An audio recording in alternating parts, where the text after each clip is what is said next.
আজকে আমরা দশম শ্রেণীর পরিমিতি থেকে গোলক অর্থাৎ স্ফিয়ার নিয়ে আলোচনা করব এবং গোলক অধ্যায় থেকে কিছু গুরুত্বপূর্ণ উদাহরণ তাদের সমাধান আমি তোমাদের সামনে তুলে ধরব।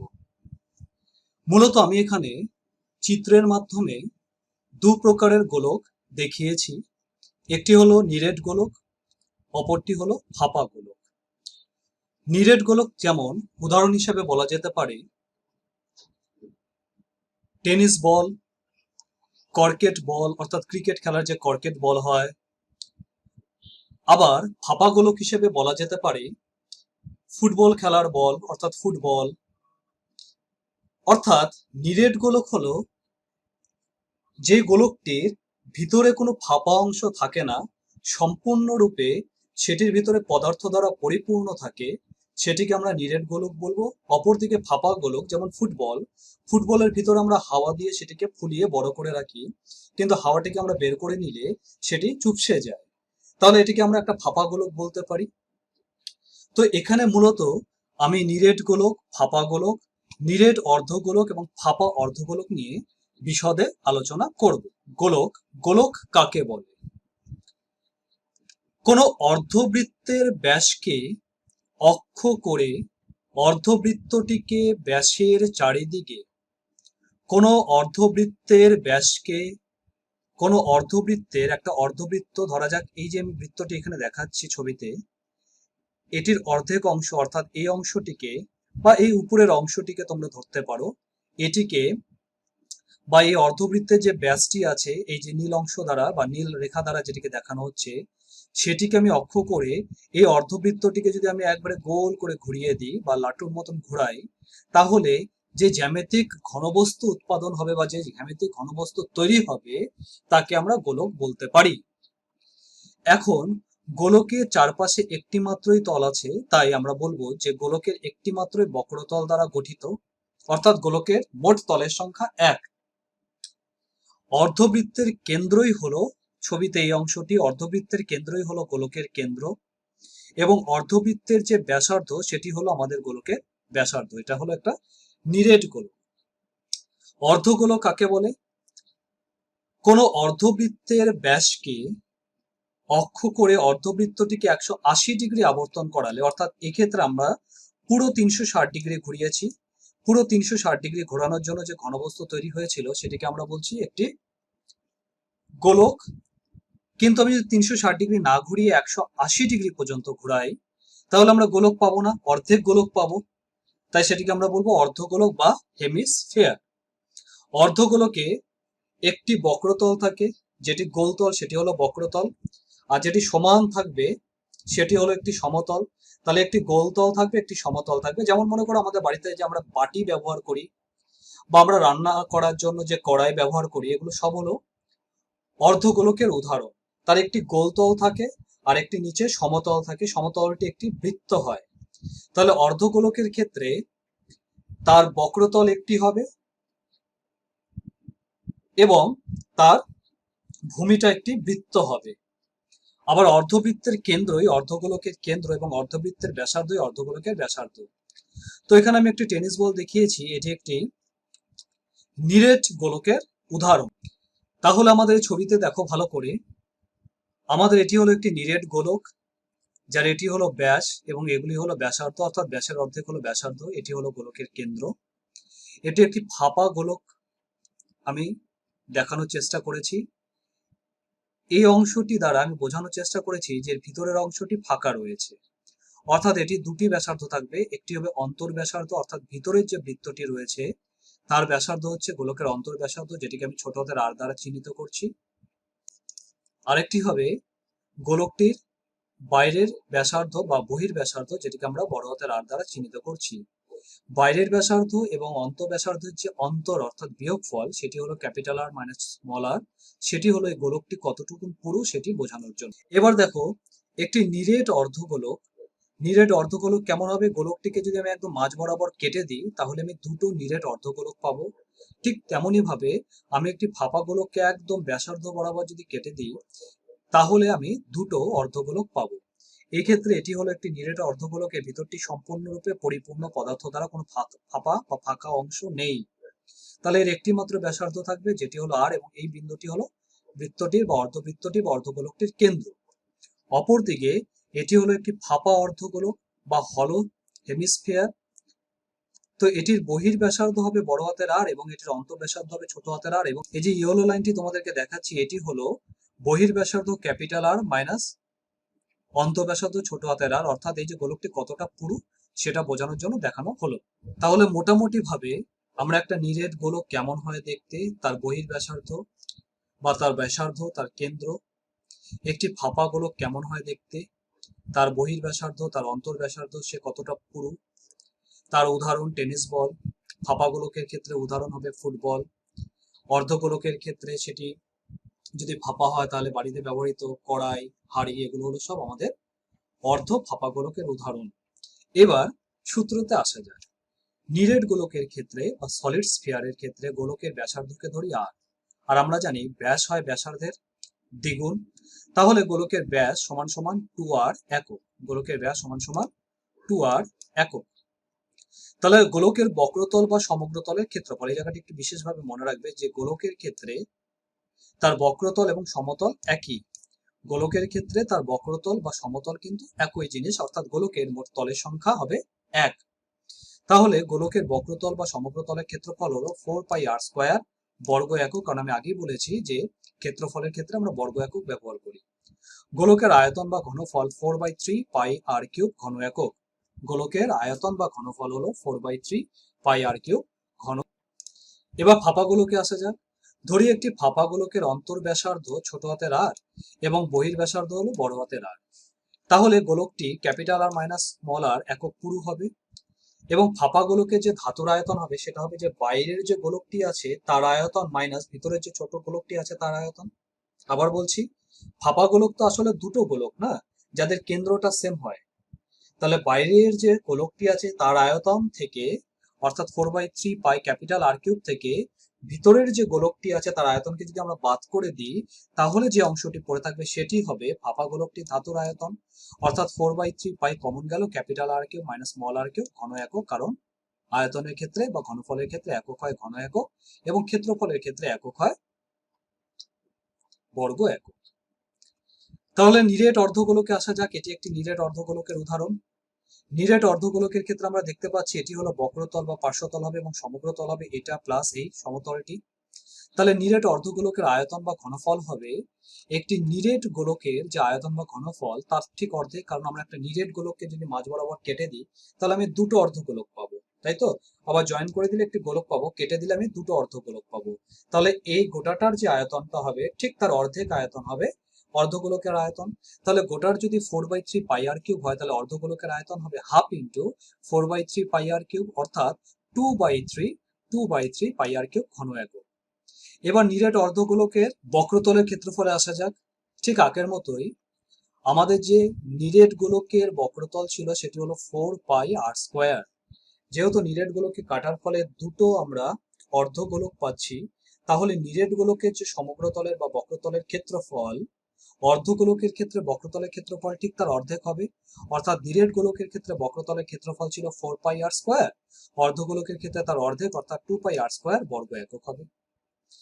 এবার নিরেট গোলকের সমগ্রতলের ক্ষেত্রফল হবে তার যে বক্রতলটি আছে সেটি প্লাস তার যে সমতলটি আছে সেটি, তার যে বক্রতলটি আছে সেটি প্লাস তার যে সমতলটি আছে সেটি। তার বক্রতল হচ্ছে এটা এবং তার সমতল হচ্ছে এটা। সমতলটি দেখে বোঝা যাচ্ছে এটি একটি বৃত্ত যার ব্যাসার্ধ হলো ছোট হাতের আর। তাহলে বৃত্তের ক্ষেত্রফলের সূত্র হলো πr² এবং তার বক্রতলের ক্ষেত্রফল হলো 2πr²। তাহলে 2πr² প্লাস πr² হলো 3πr², অর্থাৎ একটি নিরেট অর্ধগোলকের সমগ্র তলের ক্ষেত্রফল হবে 3πr² এবং তার বক্রতলের ক্ষেত্রফল হবে 2πr², তার আয়তন হবে 2/3πr³। এবার একটি ফাঁপা অর্ধগোলকে আসা যাক। ফাঁপা অর্ধগোলকের বক্রতলের ক্ষেত্রফল আর নিরেট অর্ধগোলকের বক্রতলের ক্ষেত্রফল অভিন্ন বা সেম, অর্থাৎ এটি হবে 2πr²। তাহলে এর বহির ব্যাসার্ধকে আমরা ধরে নিলাম বড় হাতের আর, এর অন্তর ব্যাসার্ধকে ধরে নিলাম ছোট হাতের আর এবং তার পুরো হলো ক্যাপিটাল আর মাইনাস ছোট হাতের আর। তাহলে ধাতুর আয়তন কত হবে? এটি যেহেতু অর্ধগোলক তাহলে এর ধাতুর আয়তন হবে একটি ফাঁপা গোলকের যে ধাতুর আয়তন ছিল ঠিক তার অর্ধেক অর্থাৎ 4/3 pi R cube minus 4/3 pi ছোট হাতের আর কিউব, তার ঠিক অর্ধেক অর্থাৎ half into 4/3 pi capital R cube minus 4/3 pi ছোট হাতের আর কিউব, অর্থাৎ হাফের 2 আর 4 কেটে গেলে আমাদের হবে 2/3 pi R cube minus 2/3 pi capital R cube. এটি হলো তাহলে আমাদের একটি ফাঁপা অর্ধগোলকের ধাতুর আয়তন। এবার আসা যাক পাত্রটি সমগ্র তলের ক্ষেত্রফল। এটি খুব গুরুত্বপূর্ণ, একটু ভালো করে তোমরা বোঝার চেষ্টা করবে কেন গুরুত্বপূর্ণ। দেখো, পাত্রটি সমগ্র তলের ক্ষেত্রফল বলতে বোঝানো হবে পাত্রটির পাশের ক্ষেত্রফলটি, অর্থাৎ এই বক্রতলের ক্ষেত্রফল যেটা আমরা অলরেডি বের করেছি, এটি হলো 2 পাই আর স্কোয়ার। এর ভিতরের যে বক্রতলটি আছে তার ক্ষেত্রফল, এর ভিতরের বক্রতলটির ক্ষেত্রফল বের করব, এবং এই যে ব্লু কালারের পাশটি আছে যেটি এখন সবুজ সবুজ লাগছে দেখতে, সেই অংশটির ক্ষেত্রফল। বোঝা গেল? তাহলে একটা হলো এর বাইরের ক্ষেত্রফল, একটা হলো এর ভিতরের ক্ষেত্রফল সাদা অংশটি, আর যে সবুজ অংশটি আমি দেখালাম অঙ্কন করে সে অংশটির ক্ষেত্রফল। তাহলে বাইরের অংশের ক্ষেত্রফল হলো 2 pi capital R square, 2 pi capital R square, এটি হলো বাইরের অংশের ক্ষেত্রফল। ভিতরের যে প্রান্তটি আছে, অর্থাৎ আমরা যদি একটা বাটি বলি, বাটির বাইরের অংশটির ক্ষেত্রফল হলো 2 পাই ক্যাপিটাল আর স্কোয়ার, ভিতরের অংশটির ক্ষেত্রফল হলো 2 পাই ছোট হাতের আর স্কোয়ার। এবং এই যে বৃত্ত আছে, এখানে দুটো সমকেন্দ্রিক বৃত্ত আছে, বড় বৃত্তের ক্ষেত্রফল হলো পাই ক্যাপিটাল আর স্কোয়ার, আর ছোট বৃত্তের ক্ষেত্রফল হলো পাই ছোট হাতের আর স্কোয়ার। তাহলে এই যে স্ট্রিপ বা পাতটি দেখা যাচ্ছে তার ক্ষেত্রফল হবে pi capital R square minus pi small R square. তাহলে এটাকে আমরা সিম্পলিফাই করলে কি পাবো? Pi capital R square minus pi small R square plus 2 pi R square plus 2 pi small R square. Simplify করলে হলো pi common 3 R square plus R square বর্গ একক। তাহলে এই হলো আমাদের পাত্রটি সমগ্র তলের ক্ষেত্রফল। কার ক্ষেত্রে? ফাঁপা অর্ধগোলকের ক্ষেত্রে।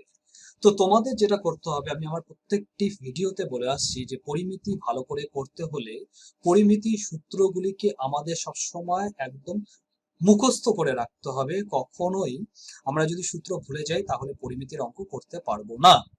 এবার দ্বিতীয় কথা হলো, আমরা যখন পরিমিতির অঙ্ক করব তখন আমরা বিশেষত কয়েকটি জিনিস ভালো করে খেয়াল রাখবো। কিরকম?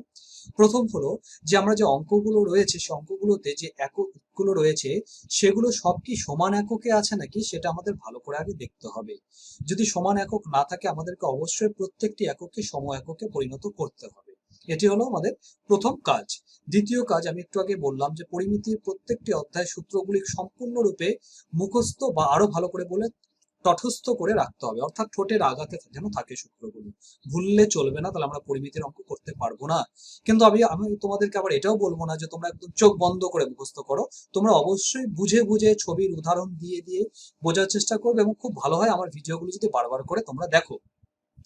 তৃতীয় কাজটি যেটা খুব গুরুত্বপূর্ণ, এবং আমি প্র্যাকটিস করতে গিয়ে বা বিভিন্ন রকমের খাতা মূল্যায়ন করতে গিয়ে দেখেছি যে স্টুডেন্টরা ক্যালকুলেশন করতে গিয়ে ভুল করে এবং সেই ক্যালকুলেশনটিকে ঠিক করে তারা ধরতে পারে না। তো তোমরা যেটা চেষ্টা করবে, বারবার ক্যালকুলেশন না করে একবারে শেষের দিকে গিয়ে ক্যালকুলেশনটা যেন করা যায়। তাতে একটা সুবিধা কি, যদি কখনো অঙ্কতে দেখা গেল যে তোমার উত্তর ভুল এসেছে, তুমি একটি মাত্র জায়গায় ক্যালকুলেশনটি করেছো, তাহলে সেই জায়গার ক্যালকুলেশনটাকে চেক করলেই তুমি কিন্তু পুরোটা বুঝতে পারবে, অথবা সেই জায়গাটাকে কেটে দিয়ে ফ্রেশ করে পাশে করবে। কিন্তু তুমি যদি বারবার প্রথম থেকে ক্যালকুলেশন করতে করতে আসো তাহলে তোমাকে প্রত্যেকটি ক্যালকুলেশনের স্টেপ চেক করতে হবে, এবং সেই ক্ষেত্রে অনেকটা সময় ক্যালকুলেশনের স্টেপের পেছনে চলে যাবে, এবং ভুল ধরতে না পারলে কিন্তু আমাদের পরের অঙ্কগুলোতে তার এফেক্ট পড়বে। তো যাই হোক, এই সাজেশনস গুলো তোমরা ভালো করে বুঝবে এবং মনে রাখবে। তো আমরা এখন কিছু উদাহরণ নিয়ে আলোচনা করি। আমি আজকে প্রথম কিছু উদাহরণ একটু ছোট ধরনের অঙ্ক নিয়ে আলোচনা করব, এবং আমি দ্বিতীয় ভিডিওটিতে বেশি মানের বা বড় মানের যেগুলো অঙ্ক হয় সেগুলো নিয়ে আলোচনা করব। তো আমাদের প্রথম যে অঙ্কটি রয়েছে, দেখো এটি মাধ্যমিক 1985, 95 এবং 98-তে এসেছে, 3বার এসেছে, বুঝতে পারছো, খুব গুরুত্বপূর্ণ অঙ্ক।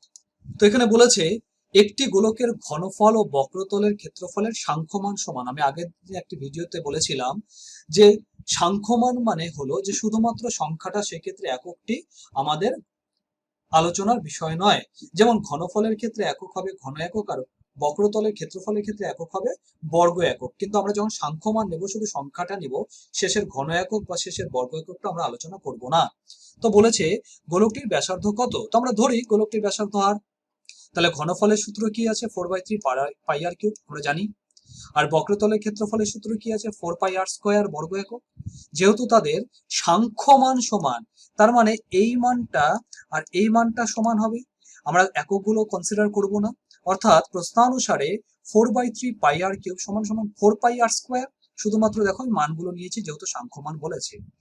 তাহলে এখান থেকে আমি 4 কেটে দিলাম, পাই পাই কেটে দিলাম, আমাদের থাকলো আর কিউব বাই 3 সমান সমান আর স্কোয়ার। এখানে দুটো আর আছে আর এখানে তিনটা আর আছে, তিনটা আর দুটো আরকে কাটাকাটি করলে একটা আর পড়ে থাকবে, মানে আর বাই 3 ইকুয়ালস টু ডান দিকে থাকলো 1। এটিকে ক্রস মাল্টিপ্লিকেশন বলা হয়। তাহলে এখানে নিচে তিনটি ডান দিকে চলে আসলে ক্রস মাল্টিপ্লাই করে 3 ইন্টু 1 ইকুয়ালস টু 3 হবে। তাহলে আমরা বলতে পারি গোলকটির ব্যাসার্ধ হলো 3 একক। যেহেতু এখানে অঙ্কেতে কোনো নির্দিষ্ট একক অর্থাৎ সেন্টিমিটার, মিলিমিটার, ডেসিমিটার কিছুই উল্লেখ করা নেই, তাই এখানে আমরা শুধুমাত্র একক কথাটি লিখবো। এবং তোমরা অবশ্যই খেয়াল রাখবে ব্যাসার্ধর ক্ষেত্রে একক হবে যখন আমাদের ক্ষেত্রফল হবে তখন বর্গ একক হবে, যখন আমাদের ঘনফল হবে তখন ঘন একক হবে, এবং এককটি না লেখা হলে কিন্তু পরীক্ষক অবশ্যই কিছু নাম্বার কেটে দিতে পারে। তাহলে গোলকটির ব্যাসার্ধ হলো 3 একক। এই হলো আমাদের প্রথম অঙ্ক, ছোট অঙ্ক। এর পরের অঙ্কটি 1981 সালে এসেছে। দেখো কি বলেছে, একটি গোলকের পৃষ্ঠতলের ক্ষেত্রফল, গোলকের পৃষ্ঠতল অর্থাৎ তার বক্রতল অর্থাৎ তার সমগ্রতল, কারণ গোলকের একটি তল আছে, সেটি হলো 2464 বর্গ সেন্টিমিটার। এর ব্যাস কত বলেছে। তো আমরা প্রথমে ব্যাসার্ধটাকে ধরে নিলাম ছোট হাতের আর। তাহলে পৃষ্ঠতল বা বক্রতল বা সমগ্রতলের ক্ষেত্রফল 4 পাই আর স্কোয়ার বর্গ একক। প্রশ্নানুসারে 4 পাই আর স্কোয়ার ইকুয়ালস টু 2464, তাই তো। প্রশ্নানুসারে 4 পাই আর স্কোয়ার অর্থাৎ সূত্রের 4 পাই আর স্কোয়ার সমান প্রশ্নের 2464। তাহলে 4 এর জায়গায় 4 বসলো, পাই এর মান হলো 22/7, আর স্কোয়ার বসলো ইকুয়ালস টু 2464 হলো। তাহলে R square equals to cross multiply করি 2464, 22 আর 4টা নিচে চলে আসবে, 7টা উপরে চলে যাবে। এটিকে বলা হয় ক্রস মাল্টিপ্লিকেশন মেথড। এবার এখানে কাটাকুটি করা হবে, 4 দিয়ে আমি 2464 কে কাটলে 616 পেলাম, 22 কে 11 দিয়ে কাটলাম, 2 দিয়ে কাটলাম আবার 616 কে, তাহলে 308 পেলাম। আর 22 কে 2 দিয়ে কাটলাম 11 পেলাম, 11 কে আবার যদি 308 দিয়ে কাটি 28 পেলাম। তাহলে আমাদের আসলো 28, আর এখানে একটা 7 আছে, তাহলে আর স্কয়ার হলো 7 ইন্টু 28, আবার 28 মানে হলো 7 ইন্টু 2 ইন্টু 2, কারণ 2 দুগুণে 4, 4 7 28। তাহলে আমাদের কাছে দুটো 7 আছে, দুটো 2 আছে, তাহলে দুটো 7 কে একটা 7 লিখলাম, দুটো 2 কে একটা লিখলাম, মাথাতে স্কয়ার লিখে দিলাম। তাহলে 7 আর 2 হলো 14, 14 স্কয়ার, আর স্কয়ার যদি 14 স্কয়ার হয় তাহলে আর এর মান হবে 14। বোঝা গেল? তাহলে এই হলো আমাদের ব্যাসার্ধের মান। তো তোমরা অবশ্যই ক্যালকুলেশন গুলোকে ভালো করে খাতাতে স্টেপ বাই স্টেপ করবে, এবং আমি চেষ্টা করেছি প্রত্যেকটা স্টেপকে বিস্তারিতভাবে ব্যাখ্যা করার। বুঝতে অসুবিধা হলে আমাকে অবশ্যই কমেন্ট বক্সে লিখে জানাবে। তো প্রশ্ন এখানে কি বলেছে, বলেছে যে গোলকটির আমাদের ব্যাস নির্ণয় করতে বলেছে। তাহলে ভালো করে দেখো, আমরা ব্যাসার্ধ ধরেছিলাম আর, যার মান এসেছে 14। তাহলে এখানে কি আছে একক, বর্গ সেমি, তাহলে ব্যাসার্ধের বা ব্যাসের কি হবে, সেন্টিমিটার হবে। তাহলে গোলকটির ব্যাস হবে 2r, কারণ ব্যাসার্ধের দ্বিগুণ হয় ব্যাস, বা ব্যাসের অর্ধেক হয় ব্যাসার্ধ। তাহলে গোলকটির ব্যাস 2r সমান 2 into 14 centimetre equals to 28 centimetre. এই হলো আমাদের অঙ্কের উত্তর, 28 সেন্টিমিটার। তৃতীয় উদাহরণে আসা যাক। তৃতীয় উদাহরণটি মাধ্যমিক 1991 সালে এসেছে। বলেছে 1.4 ডেসিমিটার ব্যাস বিশিষ্ট একটি অর্ধগোলাকার, এটি একটি অর্ধগোলাকারের অঙ্ক, পিতলের বাটি তৈরি করতে কতটুকু পিতলের পাত লাগবে। তো এই ধরনের অঙ্কতে আমাদের একটু কনফিউশন হয় যে এখানে আমরা কি ধরবো। আমরা এখানে আয়তন ধরবো, না আমরা এখানে পার্শ্বতলের ক্ষেত্রফল ধরবো। দেখো এই জায়গাটা একটু ভালো করে বুঝতে হবে। হ্যাঁ, এখানে যখন আমরা একটা পাত নিই, আমরা যখন এখানে একটা পাত নিই, আমরা এই পাতটিকে রাউন্ড করে কিন্তু আমরা একটা বাটি প্রস্তুত করি, তাই তো। আমরা এই পাতটিকে রাউন্ড করে একটা বাটি প্রস্তুত করি। তাহলে অবশ্যই এই পাতটির যে ক্ষেত্রফল আর এই বাটিটির যে পার্শ্বতলের ক্ষেত্রফল সেটা সেম হতে হবে। তাই অর্ধগোলাকার পিতলের বাটির ব্যাস, অর্ধগোলাকার পিতলের বাটির ব্যাস, প্রশ্ন দেখো ব্যাস বলেছে, ব্যাসার্ধ নয়, ব্যাস 1.4 ডেসিমিটার। তাহলে ব্যাসার্ধ হবে 1.4/2 ডেসিমিটার, অর্ধেক হয়ে গেল। এবার পিতলের বাটি তৈরি করতে যে পাত লাগবে তার পরিমাণ পাত্রটির পার্শ্বতলের ক্ষেত্রফলের সমান। এই জায়গাটি কিন্তু ভালো করে বুঝে নেবে যে পিতলের বাটিটি তৈরি করতে যে পাত লাগবে তার পরিমাণ পাত্রটির পার্শ্বতলের ক্ষেত্রফলের সমান, পাশের অংশটা, কিন্তু পাশের অংশটা। তাহলে পার্শ্বতলের ক্ষেত্রফল মানে 2 পাই আর স্কোয়ার, তাই তো। তাহলে 2 ইন্টু পাই এর মান 22/7, আর আর এর মান এখন বের করেছি 1.4/2 স্কোয়ার বর্গ ডেসিমিটার, কারণ এটি ডেসিমিটারে আছে। তাহলে 2 এর জায়গায় 2 হলো 22/7, 1.4 এর পয়েন্টটা তুলে দিলে নিচে একটা 10 আসবে, নিচে অলরেডি 2 আছে। তাহলে 2 ইন্টু 10 হয়ে গেল 20, তাহলে 14/20 স্কোয়ারের জন্য দুবার বসলো, অর্থাৎ 14/20 ইন্টু 14/20 বর্গ ডেসিমিটার। এবার এটিকে আমরা সিম্পলিফাই করব, সিম্পলিফাই করলে আমরা দেখতে পাচ্ছি আমাদের মানটি আসলো 308/110 বর্গ ডেসিমিটার। এবার ভালো করে দেখো, এখানে যেহেতু 100 অর্থাৎ দুটো জিরো আছে, তাহলে শেষের দিক থেকে আমরা 2 ঘর আগে পয়েন্ট বসাবো। 3টা জিরো থাকলে 3 ঘর আগে বসাতাম, একটা জিরো থাকলে 1 ঘর আগে বসাতাম। তাহলে দুটো জিরোর জন্য শেষের দিক থেকে 2 ঘর আগে পয়েন্ট বসিয়ে দিলাম বর্গ ডেসিমিটার। তাহলে এই হলো আমাদের অঙ্কের উত্তর, অর্থাৎ আমাদের মোট পিতল লাগবে এত বর্গ ডেসিমিটার। এবার পরের উদাহরণটিতে আসা যাক, উদাহরণ নাম্বার 4। এটা ত্রিপুরা মাধ্যমিক 1995 সালে এসেছে। বলেছে সমব্যাসের একটি নিরেট গোলক এবং একটি নিরেট অর্ধগোলক। তার মানে এখানে একটা আমরা গোলক নিব, আর একটা আমরা কি নিব, আমরা একটা নিরেট অর্ধগোলক নিব। আমরা একটা গোলক নিব আর একটা নিরেট অর্ধগোলক নিব। তাদের সমগ্র পৃষ্ঠতলের ক্ষেত্রফলের অনুপাত বের করতে বলেছে। খুব ভালো অঙ্ক এটা। তাহলে উভয় ক্ষেত্রে তাদের ব্যাসগুলো কি হবে, তাহলে ধরে নিরেট গোলক এবং নিরেট অর্ধগোলকের ব্যাস হলো 2r, তাহলে ব্যাসার্ধ হবে r, এটা দাঁড়ি। ধরি নিরেট গোলক এবং নিরেট অর্ধগোলকের ব্যাস হলো 2r, তাহলে ব্যাসার্ধ তার অর্ধেক অর্থাৎ r। তাহলে নিরেট গোলকের সমগ্র পৃষ্ঠতলের ক্ষেত্রফলের সূত্র কত আছে, 4πr² বর্গ একক। আর নিরেট অর্ধগোলকের ক্ষেত্রে 3πr²। নিরেট অর্ধগোলকের ক্ষেত্রে সমগ্র তলের ক্ষেত্রফল হলো 3πr², আর নিরেট গোলকের ক্ষেত্রে সমগ্র তলের ক্ষেত্রফল হলো 4πr²।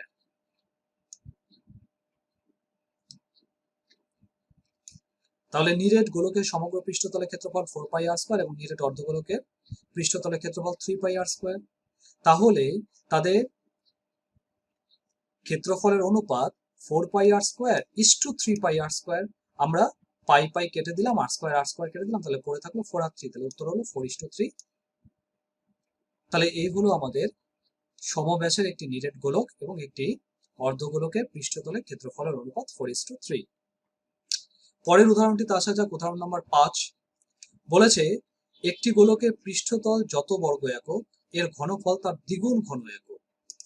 কি বলেছে, একটি গোলকের পৃষ্ঠতল যত বর্গ একক এর ঘনফল তার দ্বিগুণ ঘন একক, গোলকটির ব্যাসার্ধ নির্ণয় করো। এটিও খুব গুরুত্বপূর্ণ, ত্রিপুরা মাধ্যমিক 1993 সালে এসেছে।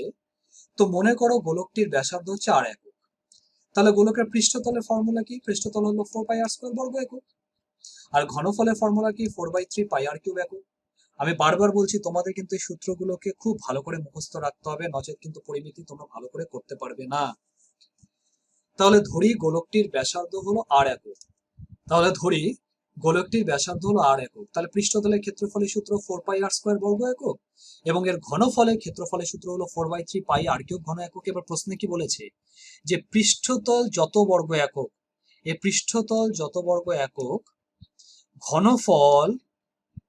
ঘনফল পৃষ্ঠতলের দ্বিগুণ, মানে এর দ্বিগুণ হচ্ছে এটা, এটা হলো আমাদের পৃষ্ঠতল, এটা হলো আমাদের বক্রতল, পৃষ্ঠতলের দ্বিগুণ হলো ঘনফল। তাহলে আমি কি ইকুয়াল লিখতে পারি যদি এটি আগে 2 বসাই, ঘনফল ইকুয়ালস টু 2 ইন্টু পৃষ্ঠতল, অর্থাৎ পৃষ্ঠতল যদি 4 হয় তাহলে ঘনফল হবে 8, পৃষ্ঠতল যদি 16 হয় ঘনফল হবে 32। তাহলে ঘনফল আর পৃষ্ঠতল ইকুয়াল হলে এখানে 2 বসবে পৃষ্ঠতলের সঙ্গে, তাহলে ঘনফলের ফর্মুলাতে 4/3πr³ equals to 2 into 4πr²। তাহলে আমরা এখান থেকে পাই পাই কেটে দিলাম, এখানে 4 কেটে দিলাম, আমার এখানে থাকলো r³/3, এখানে থাকলো 4 দুগুণে 8, 8 r², আবার 4 আর 8 কেটে দিলাম, 2 হলো, আর এখানে r² আর r³ কেটে দিয়ে এখানে বাদিকে একটা r পড়ে থাকলো, নিচে 3 পড়ে থাকলো, অর্থাৎ r/3 ইকুয়ালস টু 2। তাহলে ক্রস মাল্টিপ্লাই করি, equals to r equals to হলো আমাদের 6। সুতরাং আমরা বলতে পারি যে গোলকটির ব্যাসার্ধ হবে 6 একক, কারণ এক্ষেত্রে আমাদের কিন্তু কোনো সেন্টিমিটার, মিলিমিটার, ডেসিমিটার কোনো কিছুর উল্লেখ নেই। তাই যখন উত্তর লিখবো তখন অবশ্যই লিখবো গোলকটির ব্যাসার্ধ হলো 6 একক। এর পরের অঙ্কটি দেখো, খুব ভালো অঙ্ক, এটি মাধ্যমিক 2001-এ এসেছে। বলেছে 1 সেন্টিমিটার, 6 সেন্টিমিটার এবং 8 সেন্টিমিটার ব্যাসার্ধের 3টি নিরেট গোলককে, ওখানে মোট গোলকের সংখ্যা 3টি নিরেট গোলককে গলিয়ে একটি বড় নিরেট গোলক তৈরি করা হলো। 3টাকে গলিয়ে আমি একটা বানাবো, তাহলে এই 3টির যে আয়তন আর একটার যে আয়তন সেটা অবশ্যই সমান সমান হবে, কারণ আমি 3টা গোলককে গলিয়ে দিয়ে আমি একটা গোলক তৈরি করছি। আমি একটু আগে একটা অঙ্কতে আমরা আলোচনা করছিলাম যেখানে আমি দেখলাম পার্শ্বতল, কারণ সেক্ষেত্রে একটা পাত ছিল, পাত থেকে আমরা একটা বাটি বা ওই জাতীয় বস্তু তৈরি করছি, তাহলে সেক্ষেত্রে হলো ক্ষেত্রফল। কিন্তু এখানে 3টা নিরেট গোলককে আমরা গলালে আমরা যেটা তৈরি করছি সেটা আরেকটা বড় গোলক হলো, তাহলে অবশ্যই এক্ষেত্রে আয়তন আলোচ্য বিষয়। তো এখানে প্রশ্নে বলা আছে যে ছোট গোলকগুলি ব্যাসার্ধ হলো 1 সেন্টিমিটার, 6 সেন্টিমিটার এবং 8 সেন্টিমিটার। তাহলে তাদের আয়তন কত হবে? তাহলে 1 সেমি ব্যাসার্ধের গোলকের ঘনফল বা আয়তন হলো 4/3 পাই আর কিউব, আর এর মান 1 কিউব ঘন সেমি। 6 সেন্টিমিটার ব্যাসার্ধের গোলকের ঘনফল হবে 4/3 পাই 6 কিউব ঘন সেমি, এবং 8 সেন্টিমিটার ব্যাসার্ধের গোলকের ঘনফল হবে 4/3 পাই 8 কিউব ঘন সেমি। তাহলে এদের মোট আয়তন কত হবে? এদের মোট আয়তন হবে 4/3 pi 1 cube plus 4/3 pi 6 cube plus 4/3 pi 8 cube. এই হলো আমাদের তিনটি গোলক যে আমরা আছে, তিনটি গোলককে গলানোর ফলে যে আয়তন বের হবে সেটা হলো সমষ্টি হলো এটা। এবার আমরা ধরে নিই যে নতুন যে গোলকটি তৈরি করা হবে সেটির ব্যাসার্ধকে আমরা ধরে নিচ্ছি ছোট হাতের আর। সেটির ব্যাসার্ধকে আমি ধরে নিলাম ছোট হাতের আর। তাহলে তার আয়তন কত? আমরা জানি তার আয়তনের সূত্র হলো 4/3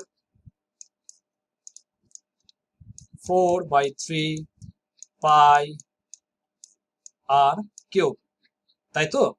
তাহলে আমরা তো বলতেই পারি প্রশ্নানুসারে এই 4/3 পাই আর কিউব সমান সমান এই তিনটি নিরেট গোলকের ঘনফলের সমষ্টির সমান। অর্থাৎ প্রশ্নানুসারে 4/3 pi R cube equals to 4/3 pi 1 cube plus 4/3 pi 6 cube plus 4/3 pi 8 cube. তাহলে 4/3 pi R cube equals to, আমি এখানে তিনটা থেকে 4/3 পাই কমন নিলাম, থাকলো 1 cube plus 6 cube plus 8 cube. তাহলে 1 কিউবের 1, 6 কিউব 216 হয়, 8 কিউবের 512 হয়, তিনটাকে যোগ করলে হলো 729। তাহলে আর কিউব হলো 729, কারণ 4/3 পাই কেটেই গেছে। 7 কিউব মানে হচ্ছে 729 হলো 9 এর কিউব, 9 কিউব। তাহলে আর কিউব যদি 9 কিউব হয় তাহলে আর এর মান হলো 9। তাহলে দেখতে পাচ্ছি যে আমাদের যে নতুন গোলকটি তৈরি করা হলো তার ব্যাসার্ধ হলো 9 সেন্টিমিটার। তাহলে তার গোলকটির ব্যাসার্ধ হলো 9 সেন্টিমিটার এবং তার তলের ক্ষেত্রফল মানে বক্রতলের ক্ষেত্রফল 4 পাই আর স্কোয়ার বর্গ সেন্টিমিটার। তাহলে 4 ইন্টু পাই মানে 22/7, আর আর এর মান 9 স্কোয়ার অর্থাৎ 81 বর্গ সেন্টিমিটার। তাহলে হলো 1018 ইন্টু 2/7 বর্গ সেন্টিমিটার। তো তোমরা এটাকে পয়েন্টও আনতে পারো, কিন্তু ক্যালকুলেশন গুলো অবশ্যই খাতাতে বারবার করে করে তোমরা দেখবে। তাহলে এই হলো আমাদের 9 সেন্টিমিটার হলো গোলকটির ব্যাসার্ধ, আর ক্ষেত্রফল হলো 1018 বর্গ সেন্টিমিটার। তো আজকে ভিডিওটিতে আমি 6 নম্বর উদাহরণ পর্যন্ত আলোচনা করলাম। পরের ভিডিওটিতে আমি 7 নম্বর উদাহরণ থেকে আলোচনা করব, এবং পরের ভিডিওটিতে আমি বিগত বছর মাধ্যমিকে গোলক অধ্যায় থেকে যে গুরুত্বপূর্ণ অঙ্কগুলো এসেছে সেগুলোকে তুলে ধরবো এবং কিছু অঙ্ক তোমাদেরকে বাড়িতে করার জন্য দেব। তো এই উদাহরণগুলো তোমরা বারবার করে চর্চা করো, এবং অবশ্যই প্রথম দিকে যে সূত্রগুলি আমি তুলে ধরেছি সেগুলোকে একটু উদাহরণ সহযোগে বা ছবির মাধ্যমে বারবার করে প্র্যাকটিস করো। কোনো উদাহরণ বা কোনো সূত্রতে যদি তোমাদের কোনো রকম বুঝতে অসুবিধা হয় তাহলে আমাকে অবশ্যই তোমরা কমেন্ট বক্সে লিখে জানাবে।